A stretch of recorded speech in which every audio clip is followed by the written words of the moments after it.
नमस्कार दोस्तों। हम क्रिमिनल प्रोसीजर कोड की सीरीज को अपने आगे बढ़ाते हैं।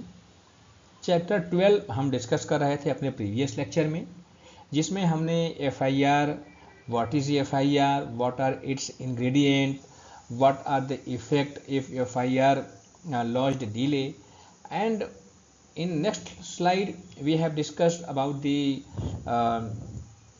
information in non-cognizable offences and what are the powers shall have the police officer in the matter of cognizable offences।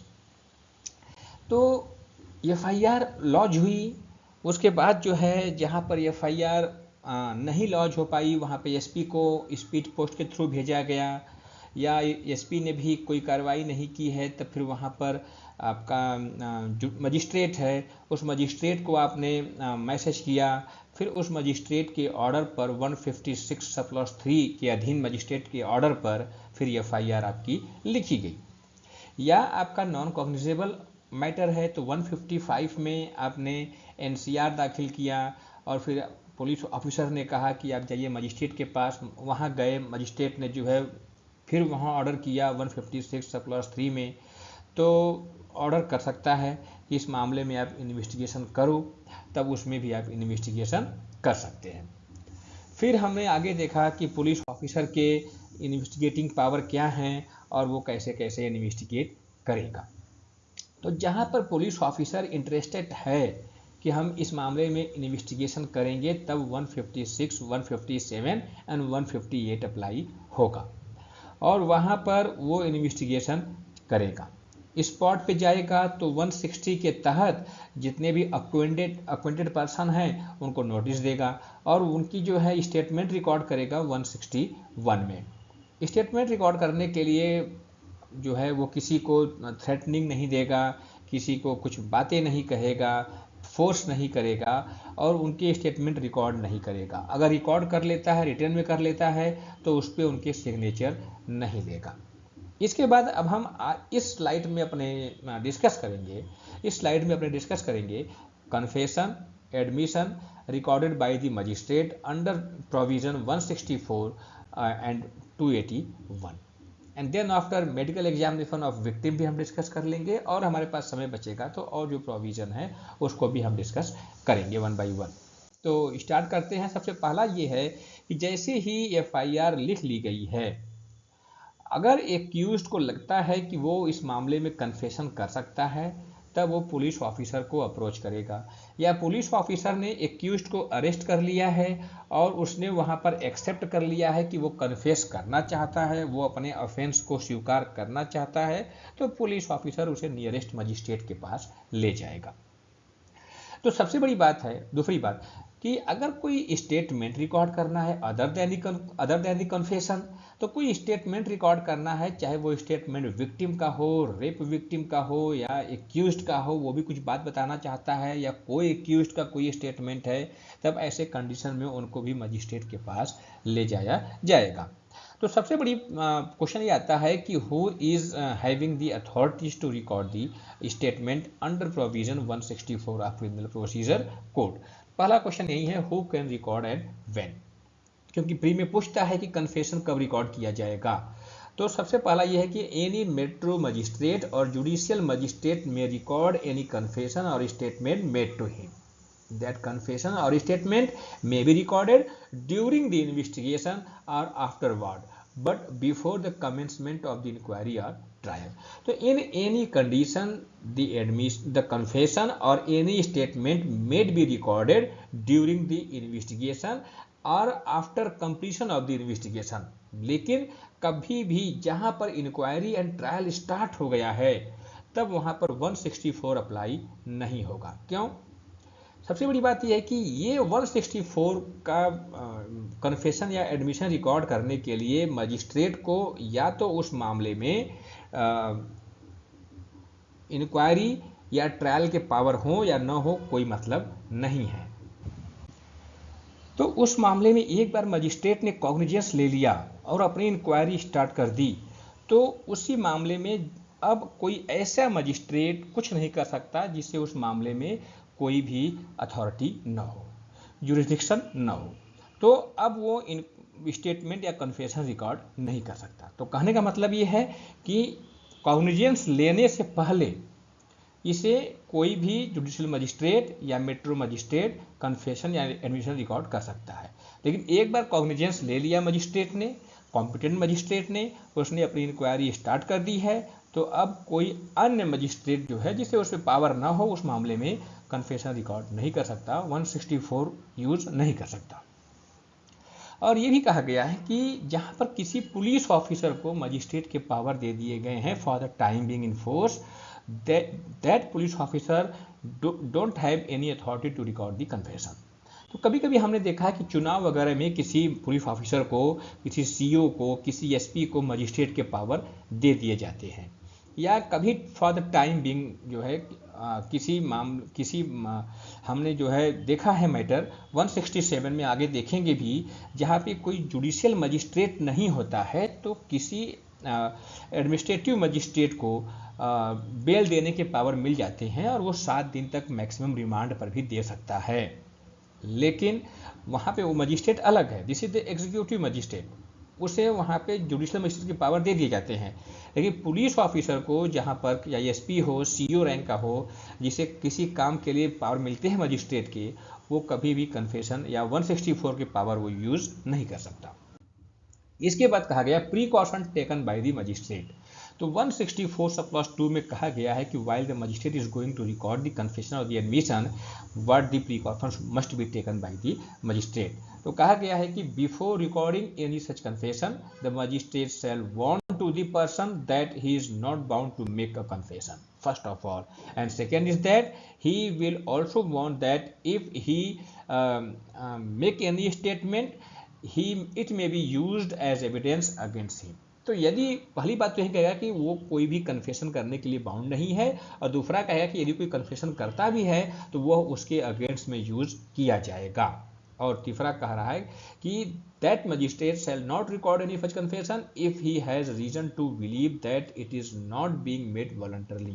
That means if it is appear to the magistrate that the confession made by the accused person is not voluntarily, that means the magistrate shall deny to record the confession। तो magistrate को ये ensure होना ही होगा कि ये confession जो किया जा रहा है वो वॉलंटरली, स्वैच्छिक किया जा रहा है, इसके पीछे कोई थ्रेट, प्रॉमिस या इंड्यूसमेंट नहीं है। If any time before the confession is recorded, such person state that he is not willing to make the confession। अब मजिस्ट्रेट ने कन्फेशन रिकॉर्ड करना शुरू कर दिया है और उसी बीच में अब उसने बोल दिया कि वो अब आगे कन्फेशन रिकॉर्ड करने के लिए इच्छुक नहीं है, तब मजिस्ट्रेट उसी समय सभी प्रोसीडिंग 164 की बंद कर देगा और उसे जुडिशियल कस्टडी में भेजेगा, फिर उसके बाद कभी भी उसको पुलिस कस्टडी में नहीं भेजेगा। तो कभी कभी एक्यूज्ड पर्सन क्या होता है कि पुलिस कस्टडी से बचने के लिए ये सहारा ले लेता है, पुलिस की मार से, 3rd डिग्री से बचने के लिए सहारा ले लेता है कि मैं कन्फेस करने के लिए रिकॉर्ड हूँ, तैयार हूँ, मुझे आप ले चलो मजिस्ट्रेट के पास। और जब वहाँ जाता है तो वो मुकर जाता है, डिनाई कर देता है, फिर उसको पुलिस कस्टडी नहीं मिलती है और उसको जो है भेज देते हैं जुडिशियल मजिस्ट्रेट की कस्टडी में। इसके बाद manners which have to be followed by the magistrate. तो what the manner must be adopted by the magistrate. यहाँ पर मजिस्ट्रेट को 2 पार्ट में डिवाइड किया गया है। फर्स्ट, यदि वो मजिस्ट्रेट आपका मेट्रो मजिस्ट्रेट है तो वो कौन से मैनर अडॉप्ट करेगा, यदि other than the metro magistrate है तो वो कौन से मैनर अडॉप्ट करेगा। और इसके बारे में जो मैनर है वो 281 of the criminal procedure code में बताया गया है। तो फर्स्ट प्रोविजन पढ़ते हैं कि if any confession of accused person is recorded by the magistrate, he must follow the procedure as mentioned in 281 and it shall be signed by the person making the confession and the magistrate shall make a memorandum at the foot of such record of the following effect। तो पहले वो magistrate record करेगा confession, 281 के procedure follow करेगा और जब पूरा record कर लेगा तो बाद में अपना फुट नोट डालेगा, उसमें लिखेगा कि I have explain to accuse that he is not bound to make a confession and that if he does so may be used as evidence against him and I believe that this confession was voluntarily made. It was taken in my presence and hearing and was read over to the person making it and admitted by him to be correct. तो तमाम चीजें वह लिख करके अपनी sign कर देगा। इससे पहले जहां स्टेटमेंट खत्म होता है वहां पर साइन दोनों के होंगे। लेकिन अब मैनर क्या है वो देखते हैं 281 के।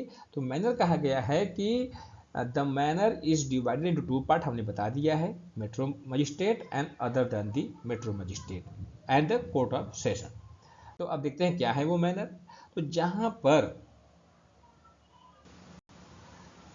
जहां पर एग्जामिनेशन 164 के तहत मेट्रो मजिस्ट्रेट के द्वारा किया जा रहा है, तो मेट्रो मजिस्ट्रेट के लिए आवश्यक नहीं है कि वो बहुत डिटेल में लिखे।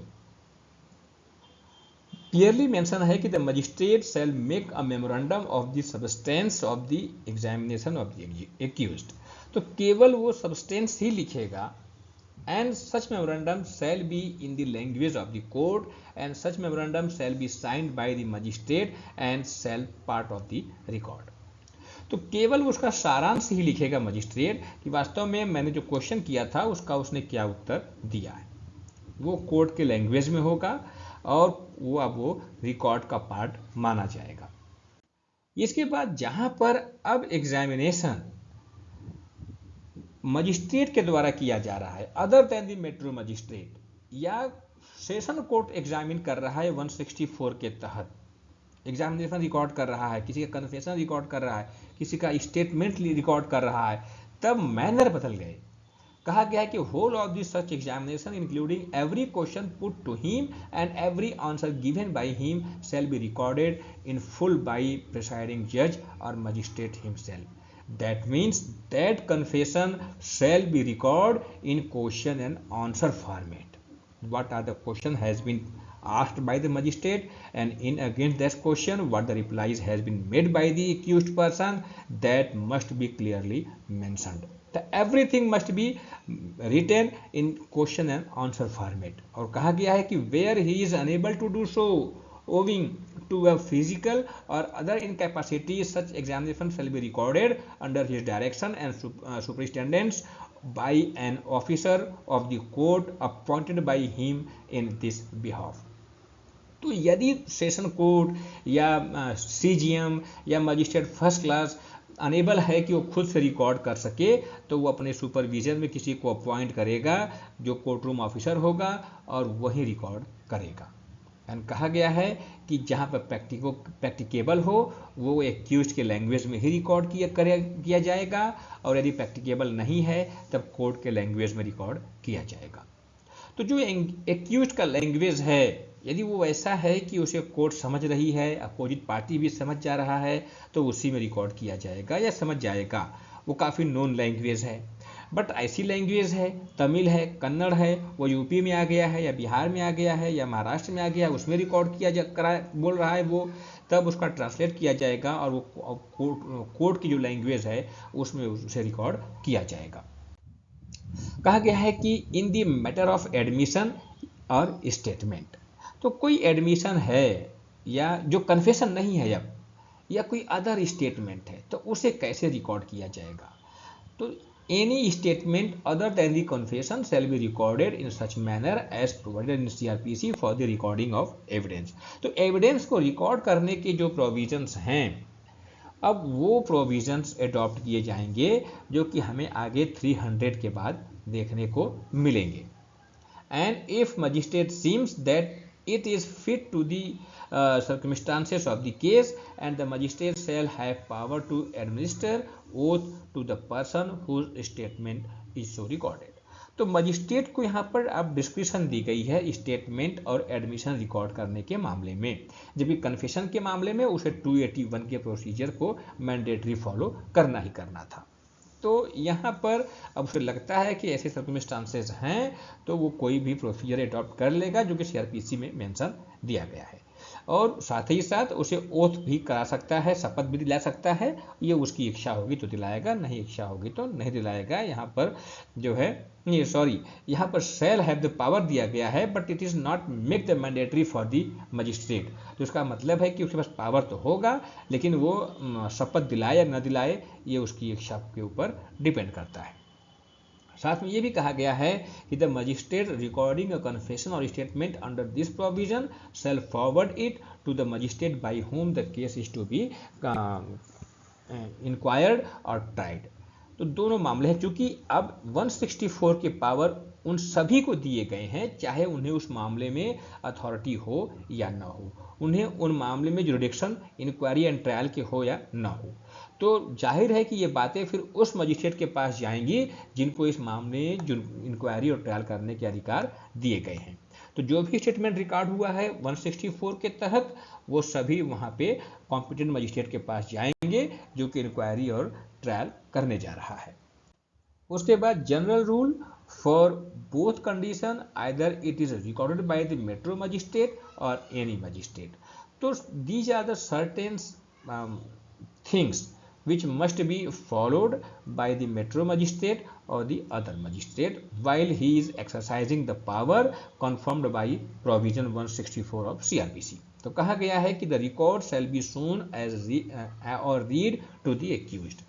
तो जो भी कन्फेशन बने हैं, जो भी एडमिशन लिखे गए हैं, रिकॉर्ड हुए हैं, वो पढ़ करके एक्यूज्ड को सुनाया जाएगा। If he does not understand the language in which it is written, shall be interpreted to him in the language which he understands। तो अगर आपने उसे कोर्ट की लैंग्वेज में लिखा है, उसे समझ नहीं पा रहा है वो एक्यूज्ड, क्योंकि उसका लैंग्वेज दूसरा था, तब उसे उसके लैंग्वेज में इंटरप्रीट करके सुनाया जाएगा। He shall be at liberty to explain or aid to his answer। अब एक्यूज उस सबको सुनने के बाद उसे लगता है कि इसमें कुछ अमेंडमेंट होना चाहिए, कुछ चेंज होने चाहिए, तो एक्यूज के पास ये राइट है कि उसमें वो चेंज करवा सकता है। And it shall be signed by the accused and bye the magistrate और प्रिसाइडिंग जज who shell certified under his own hand that. बाद में दोनों के साइन होंगे और वो सर्टिफाइड करेगा। Magistrate the examination was taken in his presence and hearing and that the record contains a full and true account of the statement made by the accused। तो magistrate वहाँ पर क्लियरली मेंशन करेगा कि वो उसके उपस्थिति में और उसके सामने ही ये स्टेटमेंट किए गए हैं, और दूसरा उसे पूरा विश्वास है कि जो है ये सही है और सब कुछ सही है जैसा कि एक्यूज ने उसको ऐसा बताया है। फिर nothing in this provision shall be deemed to apply to the examination of an accuse person in the course of a summary trial. तो जहाँ समरी ट्रायल की बात है, समरी ट्रायल में यहाँ पर कुछ ऐसे प्रोविजंस अप्लाई होने की जरूरत नहीं है, 164 अप्लाई नहीं होगा। समरी ट्रायल में फटाफट काम निपटाने हैं, इसलिए 164 के प्रोसीजर को फॉलो नहीं करेंगे। वो फटाफट जो है सब्सटेंस मेंशन करेंगे, उसी अकॉर्डिंगली उसे पनिश कर देंगे। तो समरी ट्रायल में कभी कभी क्या होता है, जो पेटी ऑफेंसेस के लिए लेटर इशू कर देते हैं कि आप अगर कन्फेस करते हो तो पत्र के माध्यम से ही कन्फेस करके जो फाइन अमाउंट है वो जमा कर दो, कोर्ट में काम खत्म हो जाएगा। तो वहाँ पर उसके कन्फेशन रिकॉर्ड करने के लिए 164 को फॉलो करने की आवश्यकता नहीं है। उसके बाद 164A है, जहां पर medical examination of victim of rape की बात कही गई है।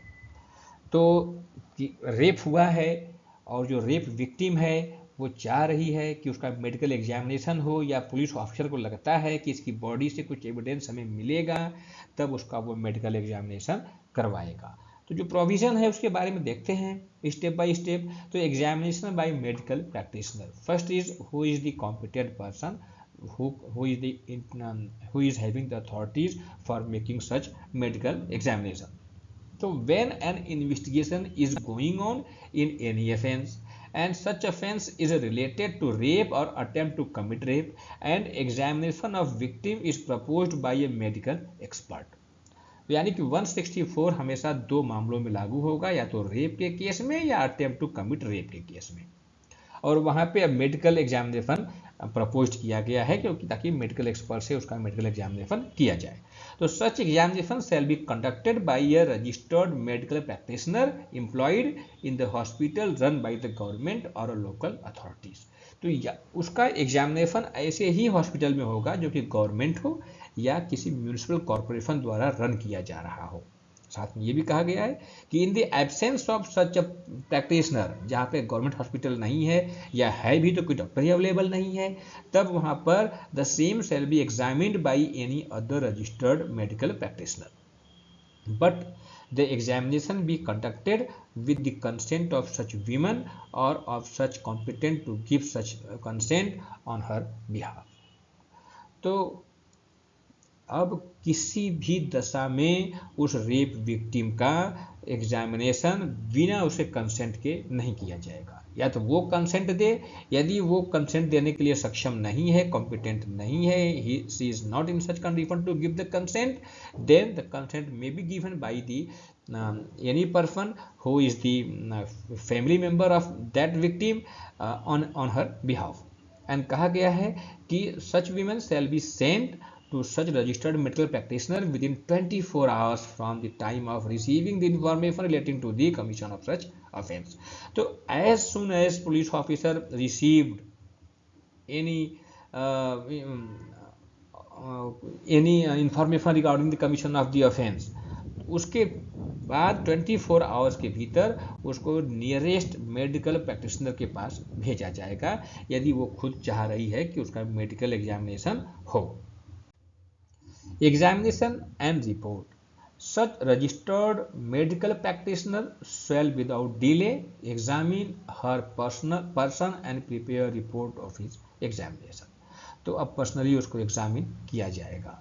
Such report shall have the following particulars, namely उस जो अब एग्जामिनेशन करने के बाद जो रिपोर्ट प्रिपेयर होगी, उस रिपोर्ट में क्या क्या लिखा जाएगा उसको यहाँ पर हेड्स से बता दिए गए हैं, उसी हेड्स में लिखा जाएगा। The name and the address of the women end of person by whom she was brought and age of women, the description of medical taken from the person of the women for DNA profile, mark of injury if any on the person of the women, and general mental condition of the women and other materials particulars in the reasonable detail. तो इतनी बातें उस women को, उसका नाम, उसका address और उसे कौन लेकर के आया, उस वीमन की एज क्या है, उस वीमन के बॉडी से क्या क्या चीज़ें ली गई हैं डीएनए प्रोफाइलिंग करने के लिए, क्या क्या सैंपल ले गया है, ब्लड लिया गया है, सीमन लिया गया है, जो भी हो। उसके बाद उसके बॉडी पे क्या कोई मार्क है, घाव के निशान हैं, यदि है तो क्या है, उसका भी डिस्क्रिप्शन रहेगा, और उसकी मेंटल कंडीशन क्या थी उसकी जो है, और कोई अदर मटेरियल्स पर्टिकुलर्स दिख रहा है तो वो भी मेंशन किया जाएगा। उसके बाद reason, the report shall state precisely the reason for each conclusion arrived at. तो मेडिकल प्रैक्टिशनर जिस रीजन पे पहुंचता है कि whether rape was committed with her lady और नॉट, तो उस रीजन के पीछे उसका कारण, उस कंक्लूजन के पीछे उसका कारण क्या था वो मेंशन करेगा। तो जैसे वो जिस निष्कर्ष पे पहुंचता है, जिस कंक्लूजन पे पहुंचता है कि इसके साथ रेप हुआ था या नहीं हुआ था, तो उसके पीछे वो रीजन देगा कि हाँ इस सीमन से मैंने मैच कराया था, या ये सब चीज़ें हमने देखी थी, उसके साथ रेप हुआ है या अटेम्प्ट टू कमिट रेप हुआ है, वो सब बताएगा। कंसेंट के बारे में कहा गया है, the report shell specially record that the consent of the woman or any other person on her behalf had been obtained। क्योंकि बिना कंसेंट के कभी भी मेडिकल एग्जामिनेशन रेप विक्टिम का नहीं होगा, तो एक लाइन उस रिपोर्ट में ये भी जोड़ी जाएगी कि उसने कंसेंट लिया था या उसने कंसेंट दिया था, और किसने दिया था वो भी मेंशन किया जाएगा। टाइम भी मेंशन होगा कि उसने एग्जामिनेशन कब कमेंस किया था और एग्जामिनेशन कब समाप्त हुआ था। तो the exact time of commencement and completion of the examination shall also be noted in the report. और फिर क्या कहा गया है कि report will be forwarded to the investigating officer. तो the registered medical practitioner shall without delay forward the report to the investigating officer, and such IO, such investigating officer shall forward to it to the magistrate under section 133 subclause 5, जहाँ पे police report, additional police report जहाँ पे जानी होती है वहाँ पे वो भेजेगा उसके तहत। फिर कहा गया है कि इलीगल एग्जामिनेशन 173 सबक्लॉज 5 में कोई एडिशनल डॉक्यूमेंट वगैरह है तो वो भी पुलिस रिपोर्ट के साथ 173 सबक्लॉज 2 के साथ वो भी भेजेगा, वहाँ पे वो बातें कही गई हैं। अब जहाँ पे इलीगल एग्जामिनेशन है उसके बारे में क्या होगा कि if the examination done without the consent of the women और of any person competent to give such consent on her behalf, तो इस तरह के एग्जामिनेशन इलीगल माने जाएंगे। तो जहाँ पर विदाउट कंसेंट आपने एग्जामिनेशन कर लिया है तो वो इलीगल एग्जामिनेशन होगा, उसकी रिपोर्ट की वैल्यू कुछ भी नहीं होगी। फिर एक्सप्लेनेशन क्या होगा, for the purpose of this section examination and registered medical practitioner shall have the same meaning as in section 53 of the CRPC। तो 53 जो हमारा चैप्टर 5 में है वहाँ पे जो उसकी मीनिंग है वही सेम मीनिंग होगी।